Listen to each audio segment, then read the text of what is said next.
Right Warangal Congress బహిరంగ సభలో sensational comments తో పాటు సూటిగా ప్రశ్నించారు కేసీఆర్ ని సీఎం రేవంత్ రెడ్డి. కేసీఆర్ అసెంబ్లీకి రావట్లేదని వరంగల్ సభలో రేవంత్ ఫైర్ అయ్యారు. అసెంబ్లీకి రావచ్చు కదా, సలహాలు సూచనలు ఇవ్వచ్చు కదా అంటూ ప్రశ్నించారు సీఎం రేవంత్. అసెంబ్లీకి వస్తే అవినీతిని దోపిడీని బయట పెడతామని భయమా అంటూ ప్రశ్నించారు సీఎం రేవంత్ రెడ్డి. కేసీఆర్ సభలో చర్చకు రాకుండా టీవీ9 లో స్టూడియోలో కూర్చున్నారన్నారు సీఎం రేవంత్ రెడ్డి. అసెంబ్లీ రాని దద్దమ్మలు, బడికి రాని బడి దొంగలు లాంటి వాళ్ళు అంతేనా? మరి అట్లాంటి బడి దొంగలు నిన్న టీవీ9లో పోయి కూర్చొని 4 గంటలు కూర్చున్నాడు. సిగ్గున్నది అని అడుగుతున్నా.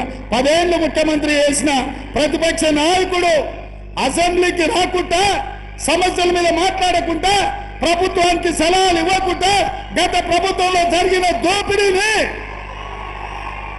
ప్రశ్నించి అంగిలాగు ఊడదీస్తామని అసెంబ్లీలో మా కళ్ళలకు చూసే ధైర్యం లేక పారిపోయి టీవీ9లో కూర్చొని నిన్న ప్రగల్భాలు మాట్లాడుతున్నాడు.